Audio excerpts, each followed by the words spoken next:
Welcome back to the Library of Humanity Vodcast. This is part 2 to Stoicism, the introduction to Stoicism.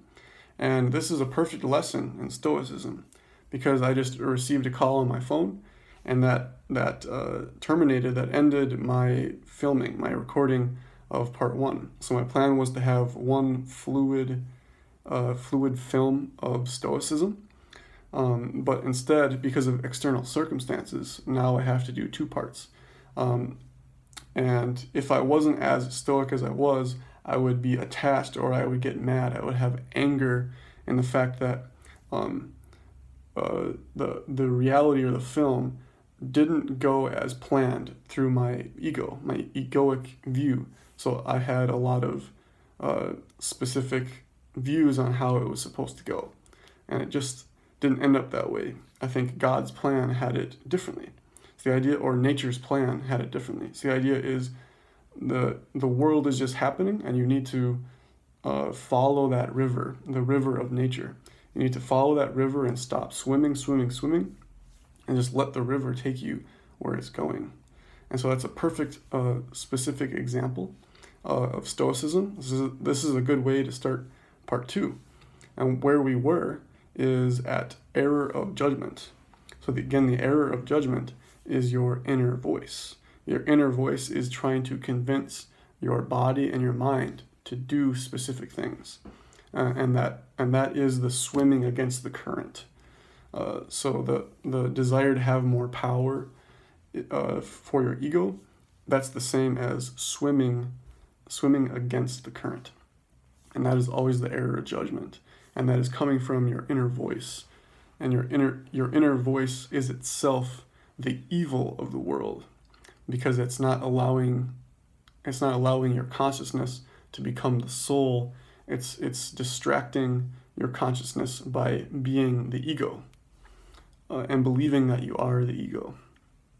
Okay, so because of this, the Stoics thought the best indication of an individual's philosophy was not what a person said, but how a person behaved.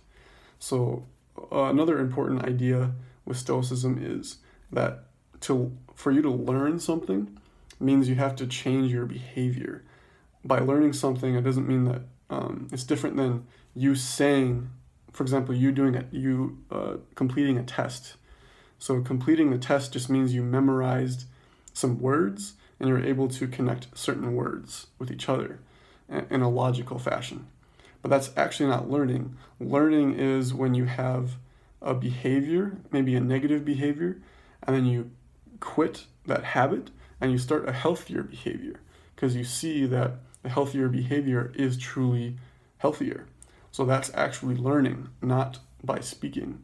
So it's important as a Stoic to judge people based on their behavior and not what they say.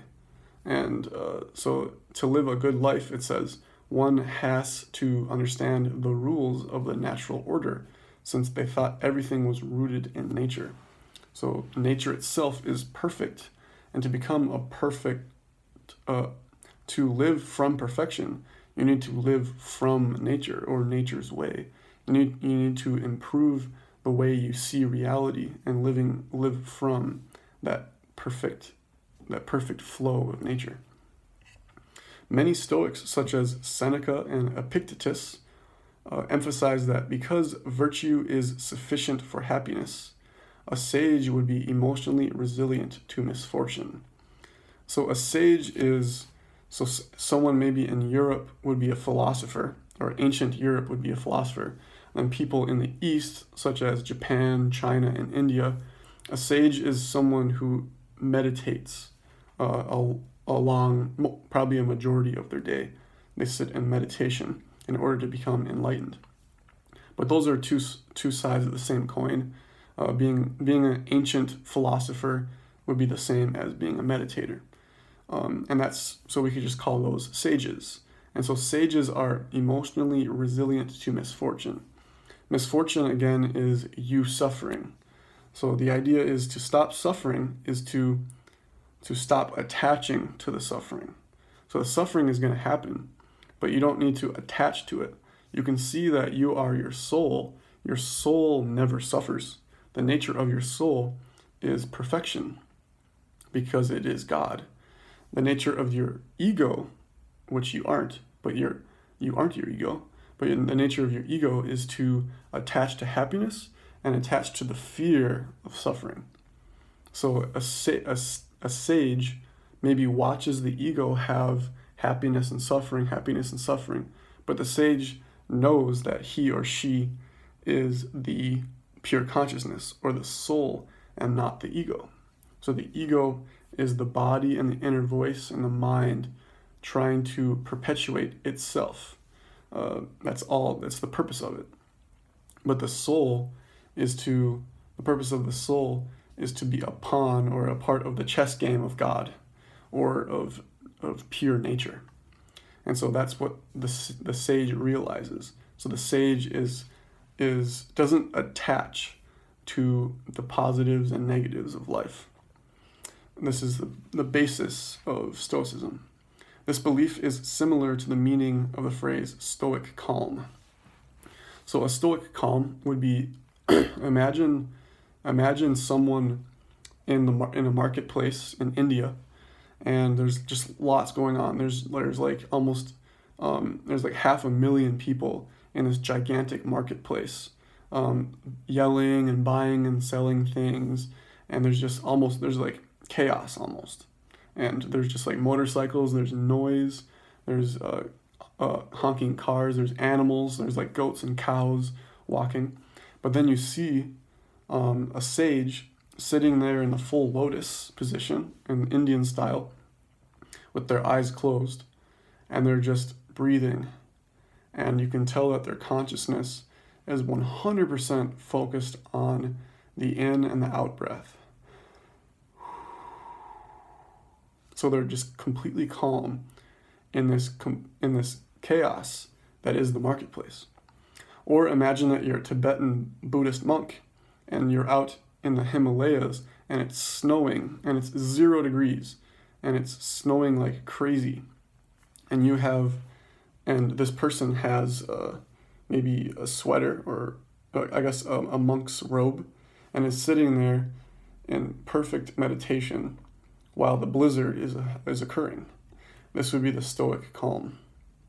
Or if you imagine someone yelling at you, just getting as angry as anyone you've ever seen, and they're about to punch you, or they're thinking about punching you, and you're just sitting there like this,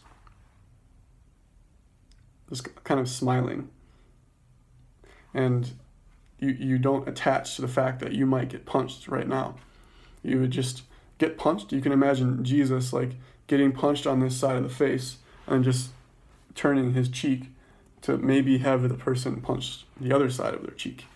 So that would be the perfect stoic, in the sense that someone is going to punch you and that's the reality of the situation. So you need to accept that reality by not attaching to that specific event. You're attaching only to your soul, and your soul is wise and knows that whatever happens is meant to happen. So this is called radical ethical stoic views, that only a sage can be considered truly free. Okay, so freedom is non-attachment to anything, only attachment to God or to your soul. That is the only attachment that you must have in order to be free. So in America, we believe freedom is maybe like owning a gun or having a lot of money, but this is actually slavery. Slavery is attachment to things that will not exist in the future. So when those things no longer exist, maybe like the gun you have, or the car that you have, or the job that you want, or the new girlfriend or boyfriend, those things come into your life and then they leave. And the idea is that will bring you a lot of suffering because you're attaching to that thing and you're holding it in your hands, and it just like dissipates. And you're just like, oh, where did it go? I really miss it. And maybe you start crying because you were so attached to that person or thing or event or job. But the Stoic sees that these things are part of their life, but the nature of these things and events are that they come and go. So you can see nature more like a cloud. So you are the sky, but the clouds are forming and reforming and dissipating. So the clouds are just kind of going in and out of existence. And some days it's really cloudy, so maybe you have a lot of emotions during that day, or some days you don't have too many emotions and you're just sitting in bliss like a meditator or a Zen meditator. You're just sitting there in bliss. And that's when there are no clouds. You are just the pure blue sky. So that would be true freedom, is that it doesn't matter whether or not there are a lot of clouds or a lot of emotions. The emotions are just part of reality. And emotions are, again, when your ego wants to attach to things. So maybe you're happy when you get the new job, or you're very disappointed when you get a cold, and you need to blow your nose all day. But a Stoic would say, okay, I need to blow my nose, but that's okay. Or a Stoic would say, I have a new job, and that's just okay. But this okayness is actually greater than the happiness. So people want these types of happiness, but the idea is that bliss, or the sky itself, is greater than any cloud that can exist. So say that there's this beautiful cloud, and that's the metaphor for this new job that you have. But the idea is that the sky itself, your soul or God, is 1,000 times happier than the happiness of your new job where you're getting paid twice the amount. So the okayness, or the sky, that's where you want to live from. So it really doesn't matter whether you're sick or you're healthy and rich. It doesn't matter. And this is called true freedom, and that all moral corruptions are equally vicious. So let's look at some different types of Stoic philosophers. We're looking at Marcus Aurelius, Seneca, and Epictetus. We already looked at Epictetus in part 1 of this Stoic view, but we are going to look at Marcus Aurelius. He's the most famous Stoic philosopher. He has personal philosophical writings, and if you look up Meditations by Marcus Aurelius, that is the most famous Stoic writing. It's a significant source of modern understanding of ancient Stoic philosophy. So Marcus Aurelius was a Roman emperor who almost became enlightened or self-actualized while he was the emperor. So if you can imagine an actualized or an enlightened person becoming the president of the United States, that would be amazing. That would be how enlightenment for everyone could maybe begin to occur, is if we learn from the enlightenment of the president of the United States. But how I would call it our collective consciousness is today in the United States, the collective ego is going to elect a person who their ego is at kind of the equal amount as the collective ego. So I guess the president is like the effect of the collective ego of the United States. So you can see that in the United States, we watch a lot of advertisements and commercials, and we're very, very attached to materials. And so the president is going to reflect that. And so the president is going to reflect a lot of this materialism. But if, say, I don't know if it's the chicken or the egg, but say that the United States itself becomes more and more enlightened and begins to see maybe Stoicism is the way to go, and then we're going to elect a more Stoic president. Or if we see that meditation is the way to go, then we're going to elect a president who meditates. And so that's going to be this back and forth between more positivity and more consciousness for the United States in general, which that would be for the entire globe as well, that there would just be more overall consciousness. So Marcus Aurelius was a very, very important figure, and to see that it is possible to have a self-actualized leader. Next we have Seneca. Seneca was very interesting. So Seneca was a tutor and advisor to the Emperor Nero. So he learned a lot from Nero, because Nero was angry all of the time and kind of crazy. He was a lot like Donald Trump. So if you were an advisor to Donald Trump or Nero, you would ask, like, why? Why is he angry all of the time? He has like almost anything he wants. He has money and power. Why is he so angry? And what Seneca was thinking, or what he began to believe, is that angry people are attached to their expectations. So we have expectations in life. We have expectations that we're going to have a pretty good job, or we have expectations that we are going to be healthy. We have expectations that we're going to become more powerful. So we attach ourselves to those expectations. And when you have more power and more money, you actually see that the people in your life begin to kind of serve you. But they don't serve you in a perfect way all of the time, right? So when they serve you well, you seem happy.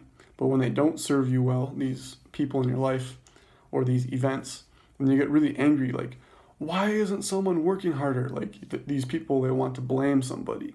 So if you see Trump, he's always trying to blame someone for his problems, or the supposed problems of his presidency and the United States in general.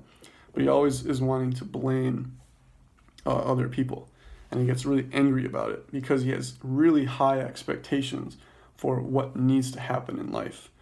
A Stoic would be the opposite. A Stoic doesn't become angry because a Stoic doesn't have expectations, like zero expectations. So as a true Stoic, you would allow anything to happen. You would actually watch your ego. You would watch your ego dance in the world, and your ego can become either very happy or or in a lot of pain and a lot of suffering, and that doesn't matter to you. So you can become a CEO, and that wouldn't really matter to you, or you could go into prison, or maybe you actually become a slave. Like there are still slaves today in the world, like in Libya. Some of the people leaving Nigeria towards the north, so they're hiking through the Sahara Desert into Libya, and they become enslaved by some people in Libya. So you can become a slave, like Epictetus became a slave, but he became enlightened while he was a slave. So that was, or at least self-actualized while he was a slave. So again, the external circumstances just don't matter to your happiness, according to Stoicism. So Seneca really looked at anger and why. So he would write a lot of advice. So a lot of his writings were basically letters that he wrote to people. And what's really interesting about Seneca is that he was forced to commit suicide. He was forced to commit suicide by Nero, I think. So let's read here. So he was forced to take his own life for alleged complicity in the Pisonian conspiracy. I don't know what that is. To assassinate Nero. Okay, so people were trying to assassinate Nero because he was a crazy leader. And so Seneca, he was likely to have been innocent. So Seneca was innocent, and he was forced to kill himself. The idea was he was very calm during all of the events of this, during this story. So if you imagine him just being like a philosopher, like a meditator, and someone told him, you have to kill yourself. You must. You say, okay, if that is the way of nature, I must kill myself. But you do it calmly. And so people were very, very impressed by this. And they really looked at his writings and wondered, where does this calmness come from? Where does it emanate from? So his stoic and calm suicide has become the subject of numerous paintings. So that's very interesting. Seneca was a prolific writer of philosophical works on Stoicism, mostly on ethics, with one work called Questions of Nature, of the Physical World. Stoicism was a popular philosophy in this period, and many upper-class Romans found it as a guiding ethical framework for political involvement. So if you can imagine people today in the United States or in Europe beginning to read, I guess, about meditation and enlightenment and self-actualization, and they start to see that, oh, we should use self-actualization and self-help for all the people. But that's not happening today because everyone is attached to materialism, whether it be scientific materialism or capitalism materialism. So that's the type of materialism that we as Americans or Europeans or even almost every country in the world now is focusing on materialism first. That's the most important part of life, is having enough materials, but actually not having enough. It's like we need more and more and more and more, and we don't know how much we have more than is necessary. And because we're becoming attached to just the idea of consuming. And this consumption is consuming our soul. So we don't know what our soul is because we are just focused on consuming. Okay, so but if you imagine people like a president saying, okay, we need to everyone needs to focus on self-actualization, and we are going to the government is going to subsidize and give money to these efforts for kids in school to study things like Stoicism and quantum mechanics and Buddhism and Enlightenment and Kundalini and these kind of things. If you can imagine kids beginning to study that, and say that 10% of kids are enlightened by the time that they graduate high school, and that would be a beginning to a much better life for everybody. But I think it's going to happen, but I think it's going to happen in the future, far future. It has been noted that he frequently quotes Epicurus. So getting back to Seneca, Seneca wrote about Epicurus. I will probably do a different episode on Epicurus in the future, but Epicurus or Epicurean philosophy focuses on just simple pleasures. So just like sitting there, just eating your burrito really slowly and saying, wow, this is so delicious. Or you sip a cup of water. For example, right now I'm talking, so my throat is a little bit tired, but I would like grab my mug and just kind of look at the water like this. And I would say, oh, this water is so amazing. And just take a really slow sip like this. Oh, just so good. That would be like the essence of Epicurus or Epicurean philosophy. Another thing that Seneca learned from Epicurus was, I guess, what we call metaphysics, but that's basically how nature works, or science.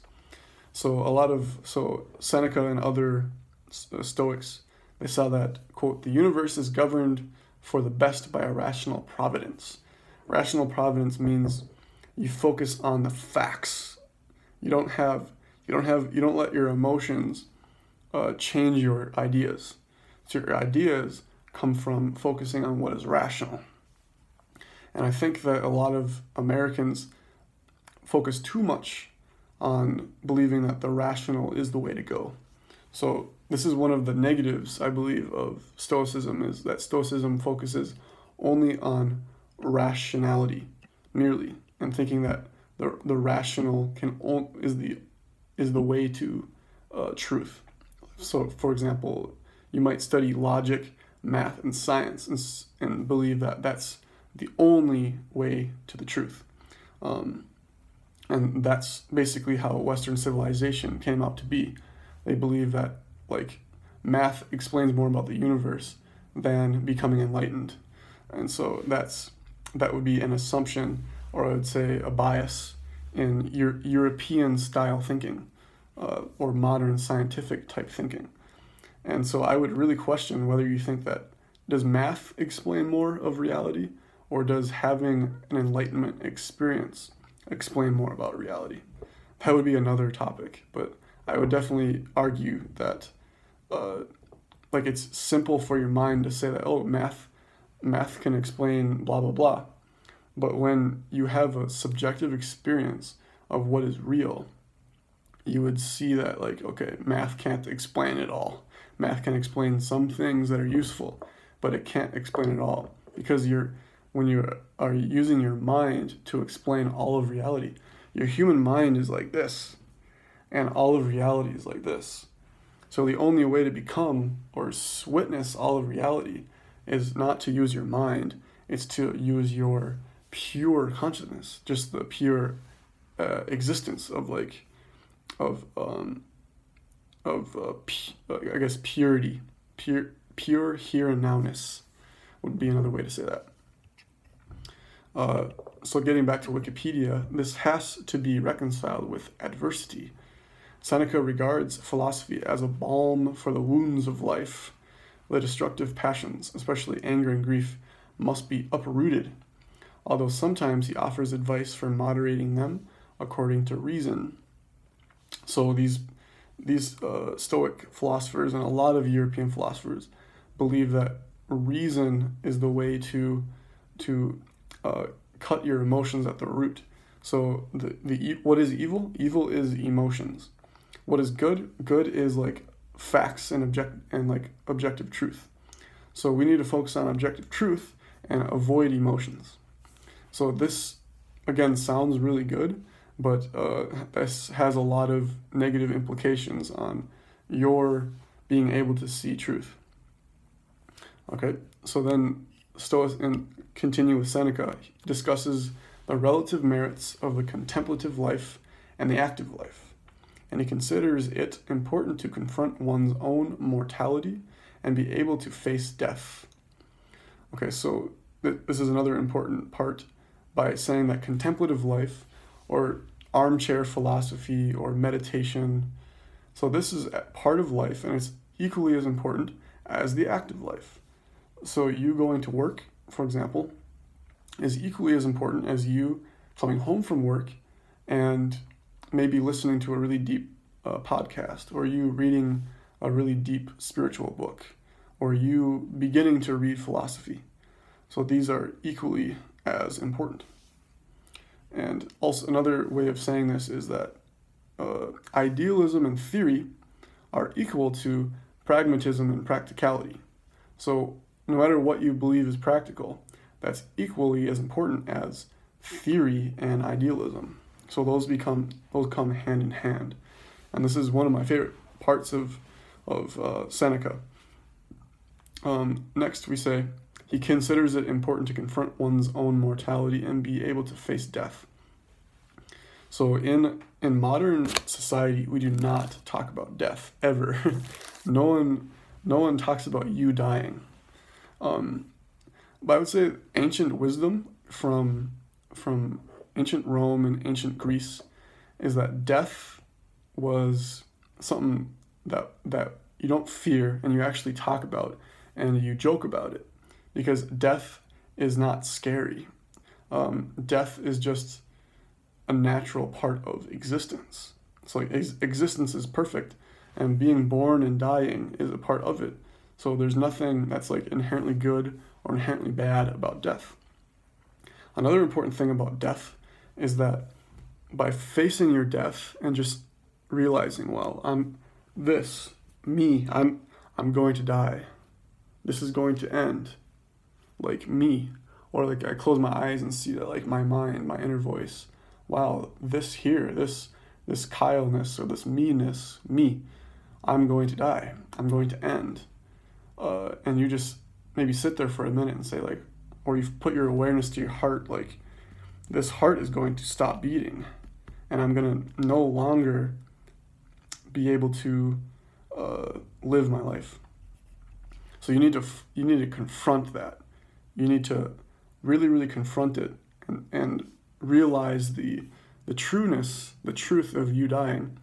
And when you do that, you see what is important in your life. You prioritize what's important, and then you no longer do what's not important in your life.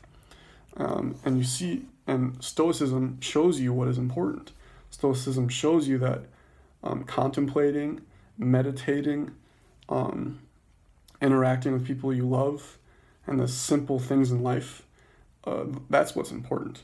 Not becoming rich, not even being healthy. All of these things are just kind of superfluous and ephemeral, meaning that they're kind of pointless and not important. So so as a Stoic, you just kind of accept, like, I'm going to die. And it doesn't matter if you're going to die tomorrow or when you're 95. It really doesn't matter. So this is actually related to myself. I am not scared of myself dying. And so a lot of people might not understand some of the things I do, because I really just don't really care whether or not I continue living or if I die tomorrow. That doesn't mean I'm going to kill myself. What it means is I love my life. I want to live until I'm 100, but I don't really care if that doesn't happen. Like, I don't really care if I'm healthy. Like, right now I'm very healthy, and I exercise even, but it doesn't really matter if I get sick, or if I get sick, like, I don't have this great desire to go to the hospital. So some people, when they get sick, they get worried, like, oh my God, am I dying? I need to see a doctor right now. But for me, like, I get sick or I have pain, maybe in my mouth, or I have pain here, and I'm like, I wonder what's happening. I just kind of accept it and be like, well, the worst that can happen is that I'll die, and death is nothing to worry about, so that's just the way that it is. So that's kind of the essence of Stoicism, is like, what is the worst that can happen? So you really think about, what is the worst thing that can happen to you? And you imagine it.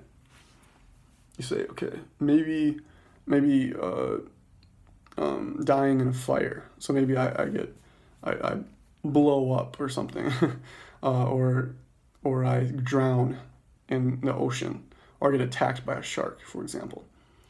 But you're assuming, like, that's horrible, or you're assuming that it's bad.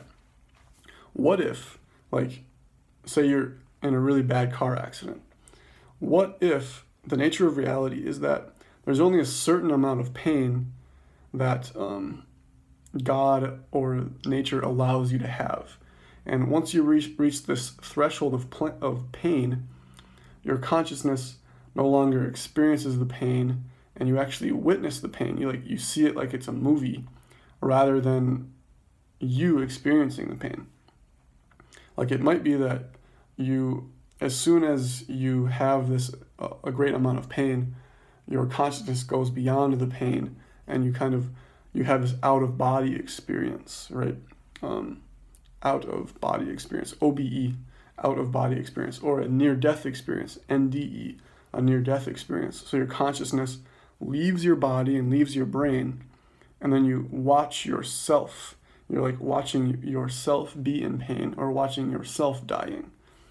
And from what I've read, or what I've heard from maybe more than 100 people on the internet, that this is the case, is that when you're experiencing an insane amount of pain and you're nearly dying, actually your awareness and your consciousness leaves your body, so that you no longer are feeling the pain. I've heard that from many, many sources, and I've never really experienced that. But I've had times in my life where I've had a lot of pain, and I'm experiencing the pain, but I'm not attaching to it. Like, I'm just saying, like, oh, this hurts, but that's okay. It's supposed to happen that way, so I'll just accept it. So usually I just kind of accept the really good things and the really bad things in life, and I just accept it and say that's the way it is, and I'm very, very happy in that way. Like, it's actually more blissful than happy. It's like happier than happiness, by living from right here, right now, and just accepting God's plan. It's very, very amazing. And so that's the importance of seeing your own death, or contemplating, or just imagining yourself dying, or whatever you believe yourself to be. Another important thing is that, like, death, or how we perceive death, is like your ego dies. So like the me, like I die. But that's because you believe you're the ego. You believe that you're the inner voice. You believe that you're your body. But you're not. You're your soul. In your essence, you are your soul. And the nature of the soul is that it does not die. Your soul, or what your true self, doesn't die. When your body and your mind die, it's the awareness of your soul that continues. And this is very, very true for people who have had near-death experiences. Like, so they have died, like they have medically died, and this has happened to many, many people. They medically die, and their soul or awareness goes to this other realm of existence, kind of a more angelic realm. And they have like this deliberation whether they want to accept the beauty of just their body dying, or have their consciousness go back into their mind and try to survive in this physical world. So that is why it's possible for your soul to continue existing, but your body dying. And it's also possible for your soul to just re-enter into a new body. So that's pretty fun. So here on Wikipedia, one must be willing to practice poverty and use wealth properly. So another part of Stoicism, or I guess living as a wise human, is that you're not scared of poverty, and you're not attaching to wealth. So if you are wealthy, that's okay. If you are very poor, that's okay for now. Well, that doesn't mean that maybe your ego is going to overcome the poverty. It's also not saying that maybe your ego stops working as hard so that you become less wealthy. And that's the way it's supposed to happen. So like, if you're poor right now, you accept the poverty, but maybe you have this motivation, and like God and nature actually give you the motivation. So when you feel motivated to overcome poverty, what you do is you don't say like, oh, look at me, I'm overcoming poverty. This is kind of the case for some African Americans who like, they quote unquote make it, and then they become Republicans. So some African Americans become Republicans, and then they blame other African Americans for like being lazy, or haven't had themselves have the opportunity to become rich or enter the middle class or upper middle class. And so like the wealthy African Americans sometimes blame the poorer African Americans for not working hard. But the motivation itself to, I guess, overcome poverty comes from God. So instead of blaming others for not having motivation, you actually say, thank you, God, for giving me motivation today. And you're like revering God for that bliss. Okay, then lastly, Seneca writes about favors, clemency, and the importance of friendship, and the need to benefit others. Okay, so we already talked about Epictetus in the first episode. So what I'll do is to conclude this episode is give you 2 strengths and 2 weaknesses for Stoicism. So let's start with the weaknesses. The first weakness is that Stoicism ignores the feminine side of ourselves, such as love, compassion, and empathy. So the nature of the soul and the nature of God is that God has the masculine side of himself, which again, I think I've mentioned in the first episode, that is the absolute existence that never changes, is just absolute and infinite. And then God has the feminine side of herself. So did you notice that I mentioned that God is he and God is a she? So God is both he and she. Very important. And the feminine side of herself is the evolution and movement of the universe and all of the changing that is happening. And the purpose of that is for more love and more compassion and more empathy in the world and the universe to occur. More union, more oneness. So the nature of the feminine side of God is oneness, seeing that you are connected to all things. So that is the feminine side. Then the second weakness is that Stoicism does not explain practices that we can do to become more self-realized and enlightened. So Stoicism doesn't tell you like, oh, you should go meditate in this specific way. Whereas if you study like yoga or Advaita Vedanta or Zen or Tibetan Buddhism or Theravada Buddhism, then these religions and wisdoms tell you how to become enlightened, like very specifically, like you do A, B, and C, and in 10 years you should become enlightened. But like in most like Western philosophies who talk about self-realization and enlightenment and how to do something, they don't actually tell you how to do it because they haven't had the privilege of either privilege or experience of becoming enlightened as like a say that there's a subgroup that has they have all become enlightened, and they've talked about it, and they like created like this practice or this exercise of how to become enlightened for other people. That never really happened in Europe.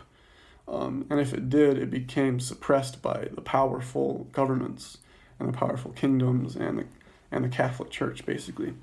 So the Catholic Church didn't want the Catholics to become enlightened. But there were monks like in Egypt or in other parts of like the Mediterranean where they would meditate and pray to God for hours every day. And they realized the true soul, the true self, and God. They realized it and said, like, this is it. But when they would try to communicate this with other people, they were shunned and were burnt at the stake. So let's finish with two strengths of Stoicism. Stoicism tells us what is important in life, which is pure happiness, finding your soul, and finding happiness not in external circumstances. Then the second strength is that Stoicism argues for the importance of simplicity, minimalism, calming your mind, and overcoming the fear of death. So your biggest fear in life is poverty, loneliness, and death. And Stoicism tells you that you do not have to fear those anymore, and gives you reasons why, and gives you a few tips on maybe how to overcome that, but not as much as I would say Buddhism and Hinduism do. So that is it with Stoicism. Again, this is part 1 and part 2. The reason why there were 2 parts is because of the mishap with the phone call, but that's all right. Anything that happens in life is perfect and is part of God's plan. So if you believe, or if you see that is if you want more peace in your life, that is a mentality that maybe you can adopt, that you can click the like button. If you have questions on wisdom and philosophy and enlightenment, not like advanced enlightenment, but like kind of just ideas about enlightenment, you can comment below, and I will see you guys next time. Peace.